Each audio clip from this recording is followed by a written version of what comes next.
మాట్లాడుతున్నప్పుడు నిశ్శబ్దంగా ఉండవలసిందిగా మొబైల్ ఫోన్లు సైలెంట్ మోడ్లో పెట్టవలసిందిగా కోరుతున్నాం.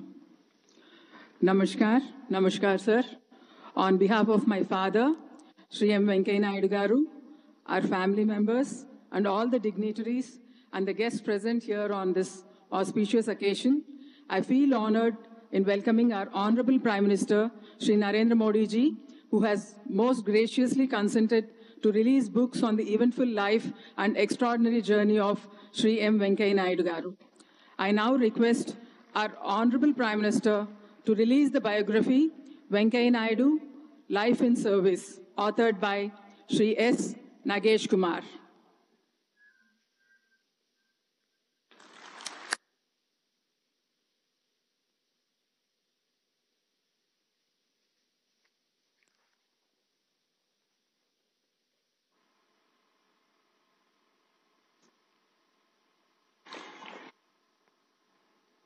I now request our Honorable Prime Minister, Shri Narendra Modi ji, to release the book Celebrating Bharat, the Mission and Message of Shri M. Venkaiah Naidu as 13th Vice President of India, a photo chronicle compiled by Dr. I.V. Subbarao Garu, former Secretary to Vice President of India.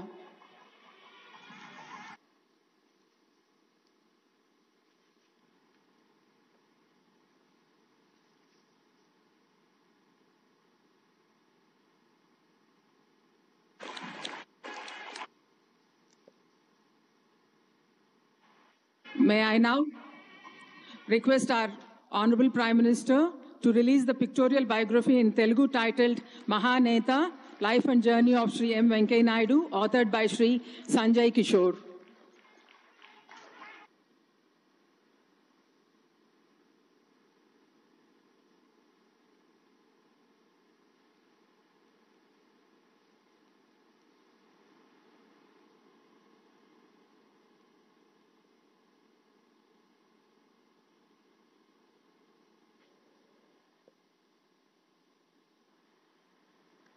Our Honorable Prime Minister, Shri Narendra Modi ji's presence here has added to the grandeur of this special occasion. It's my singular honor to request him to deliver his address to the gathering. May I now request all of you to maintain silence in the decorum and request Honorable Prime Minister to please deliver his valuable address. Thank you, sir.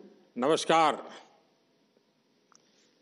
कार्यक्रम में उपस्थित और आज के कार्यक्रम के केंद्र बिंदु हमारे वरिष्ठ साथी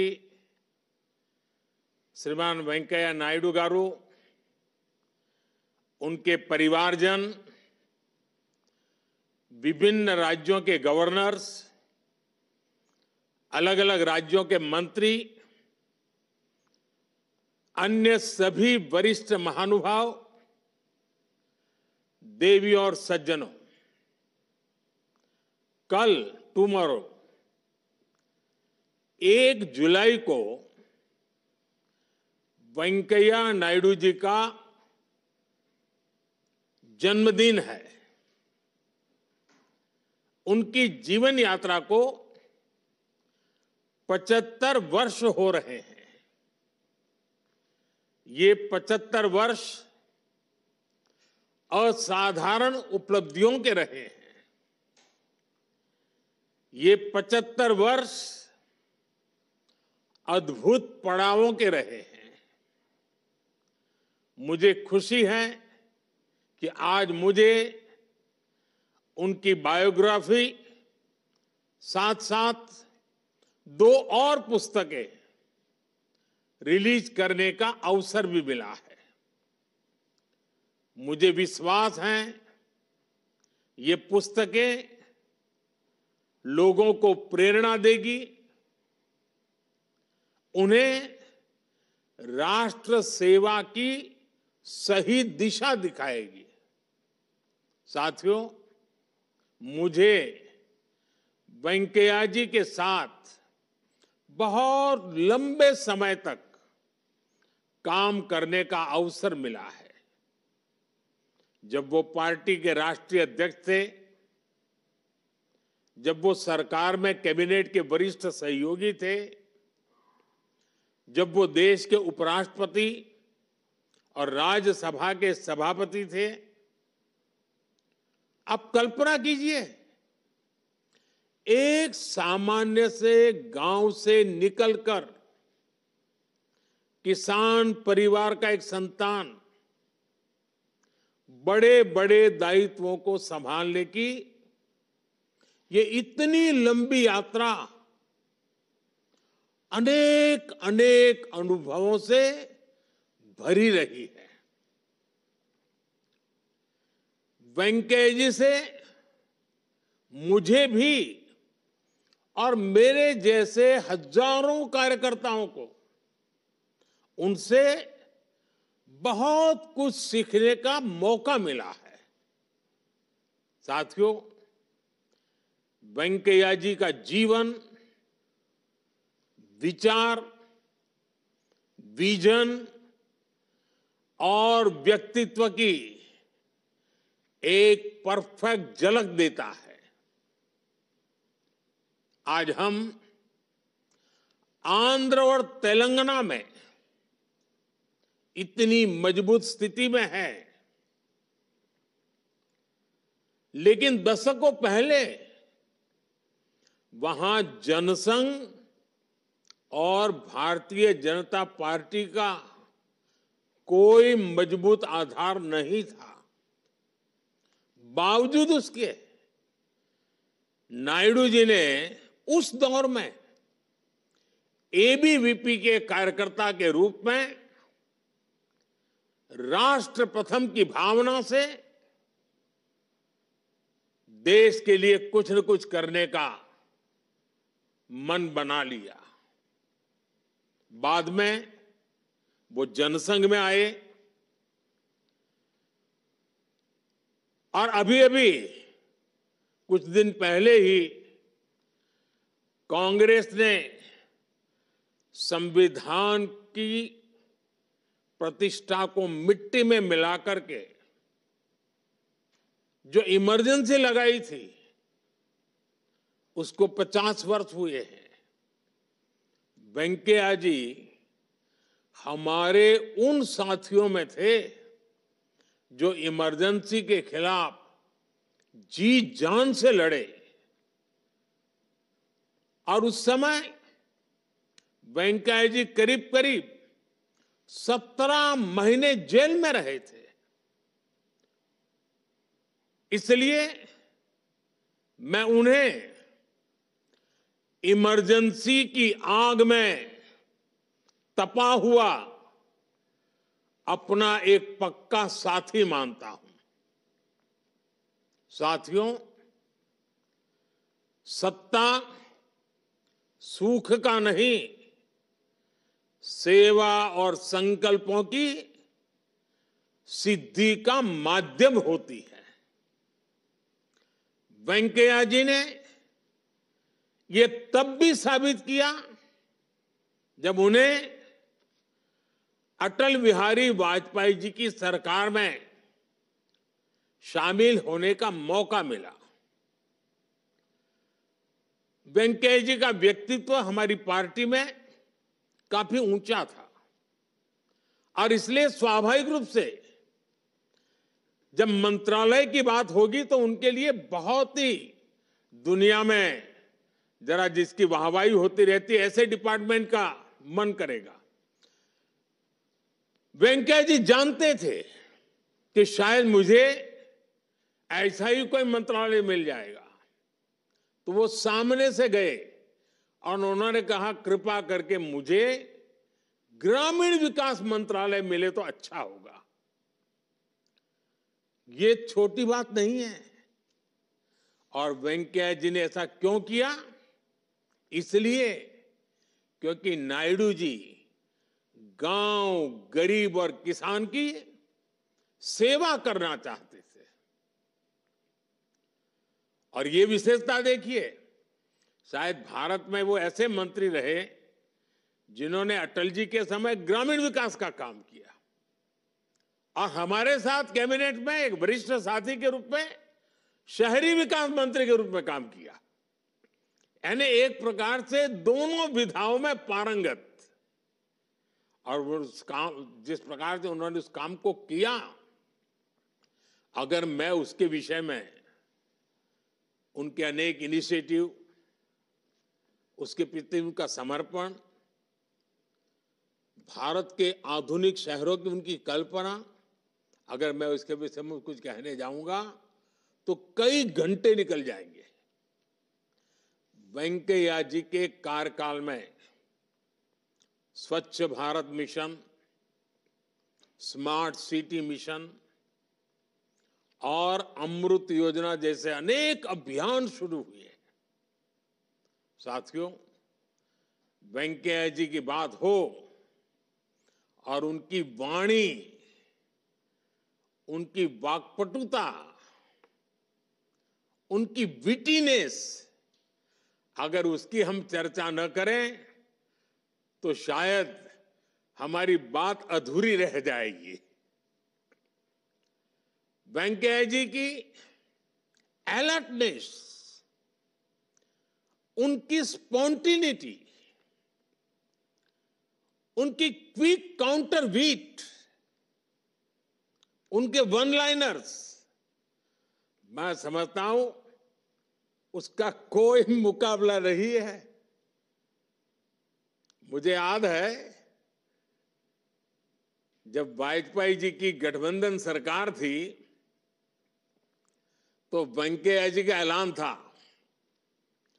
एक हाथ में बीजेपी का झंडा और दूसरे हाथ में एनडीए का एजेंडा। और 2014 में सरकार बनने के बाद कुछ दिनों बाद ही उन्होंने कहा, मेकिंग ऑफ डेवलप इंडिया, यानी MODI, मोदी। मैं तो खुद हैरान रह गया कि वेंकैया जी इतना कैसे सोच लेते हैं। वेंकैया गारू, इसलिए ही वेंकैया जी की स्टाइल में मैंने एक बार राज्यसभा में कहा था, वेंकैया जी की बातों में गहराई होती है, गंभीरता भी होती है, इनकी वाणी में विजन भी होता है और बीट भी होता है, वार्मथ भी होता है और विजडम भी होता है। साथियों, अपनी इसी खास स्टाइल के साथ आप जितने समय राज्यसभा के सभापति रहे, आपने सदन को पॉजिटिविटी से भरपूर रखा। आपके कार्यकाल में सदन ने कितने ही ऐतिहासिक फैसले लिए। पूरे देश ने देखा था, जम्मू कश्मीर से 370 हटाने का बिल लोकसभा की जगह पहले राज्यसभा में पेश हुआ था। और आप जानते हैं, उस समय राज्यसभा में हमारे पास बहुमत नहीं था, लेकिन 370 हटाने का बिल राज्यसभा में आन बान शान के साथ बहुमत से पारित हुआ था। इसमें कई साथियों, पार्टियों और सांसदों की भूमिका तो थी ही, लेकिन ऐसे संवेदनशील मौके पर सदन को सुचारू रूप से चलाने के लिए वेंकैया जी जैसा अनुभवी नेतृत्व भी उतना ही जरूरी था। आपने इस देश की, इस लोकतंत्र की ऐसी अनगिनत सेवाएं की है। वेंकैया गारू में ईश्वर से कामना करता हूं आप ऐसे ही स्वस्थ और सक्रिय रहते हुए दीर्घ काल तक हम सबका मार्गदर्शन करते रहे। और आपने देखा होगा, बहुत कम लोग जानते होंगे, वेंकैया जी बहुत ही इमोशनल व्यक्ति है। जब हम गुजरात में काम करते थे, वेंकैया जी जब आते थे, अगर कुछ ऐसी घटनाएं घटती थी तो वो सबसे ज्यादा पीड़ित नजर आते थे। वे निर्णायक रहते हैं। और आज ये भारतीय जनता पार्टी का विशाल जो वटवृक्ष दिखता है ना, उसमें वेंकैया गारू जैसे लाखों कार्यकर्ताओं, 3-3, 4-4 पीढ़ी भारत मां की जय इसी एक संकल्प को लेकर खपती रही है। तब जाकर के आज ये विशाल वटवृक्ष पनपा है। वेंकैया जी जैसे उनकी तुकबंदी के कारण ध्यान आकर्षित करते थे, वैसे हमारे वेंकैया जी खिलाने के भी उतने ही शौकीन रहे हैं। मकर संक्रांति पर दिल्ली में उनके निवास पर पूरे दिल्ली का हुज हू और एक प्रकार से पूरा तेलुगु फेस्टिवल, कभी कभी पूरा साउथ इंडियन फेस्टिवल, शायद अगर किसी साल न हो पाए तो हर कोई याद करता है, अरे वेंकैया जी कहीं बाहर तो नहीं है। इतना हरे के मन में मकर संक्रांति का उत्सव बहुत ही, यानी वेंकैया जी की जो सहज जीवन की प्रक्रियाएं हैं उससे भी हम लोग भली भांति परिचित है। मैं तो देखता हूं आज भी कोई भी अच्छी खबर उनके कान पे आ जाए, कोई भी अच्छी घटना उनके नजर आ जाए, शायद ही कभी वो फोन करना भूलते हो। और वो इतने भाव विभोर होकर खुशी व्यक्त करते हैं, हम जैसे लोगों को उससे एक बड़ी प्रेरणा मिलती है, उत्साह मिलता है, उमंग मिलता है। और इसलिए वेंकैया जी का जीवन आने वाली पीढ़ियों के लिए और सार्वजनिक जीवन में काम करना जो चाहते हैं ऐसे नौजवानों के लिए बहुत ही प्रेरक है, उत्तम मार्गदर्शन देने वाला है। और ये जो तीनों किताबें हैं, उन तीनों किताबें अपने आप में, किताब को देखते ही उनकी जर्नी का हमें पता चलता है, हम भी उसकी यात्रा में जुड़ जाते हैं। एक के बाद एक घटना प्रवाह से हम अपने आप को अनुबंध कर लेते हैं।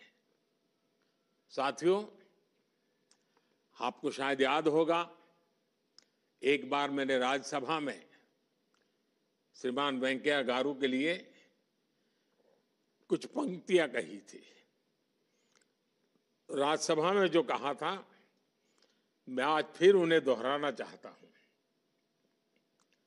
अमल करो ऐसा अमन में, अमल करो ऐसा अमन में, जहां से गुजरे तुम्हारी नजरें, जहां से गुजरे तुम्हारी नजरें, उधर से तुम्हें सलाम आए। आपका व्यक्तित्व ऐसा ही है। एक बार फिर आपको 75 वर्ष की यात्रा, और मैं तो याद है हमारे एक मित्र हैं, कभी उनको मैंने एक बार फोन करके पूछा, भाई कितने साल हो गए, कितने, क्योंकि उनका भी 75वां जन्मदिन था। तो मैंने उनको ऐसे ही फोन किया, तो उस साथी ने मुझे ये नहीं बताया उनके 75 साल हुए हैं। उन्होंने मुझे जवाब दिया, मैंने कहा भाई क्या कितने साल हो गए? नहीं, बोले अभी 25 बाकी है। देखने का ये नजरिया है। तो मैं भी आज 75 वर्ष के आपके यात्रा जिस पड़ाव पर पहुंची है, और जब आप शताब्दी मनाएंगे तब देश 2047 में विकसित भारत आजादी की शताब्दी मनाता होगा। आपको जन्मदिन की बहुत बहुत शुभकामनाएं, बहुत बहुत बधाई। आपके परिवारजनों को भी आपकी सफलता में उनका जो योगदान रहा है, कंधे से कंधा मिला करके और कहीं छा जाने की कोशिश नहीं, एक मुख्य सेवक की तरह सबने काम किया है। मैं आपके परिवार के सब लोगों को बहुत बहुत बधाई देता हूं, बहुत बहुत शुभकामनाएं देता हूं। आपका बहुत बहुत धन्यवाद।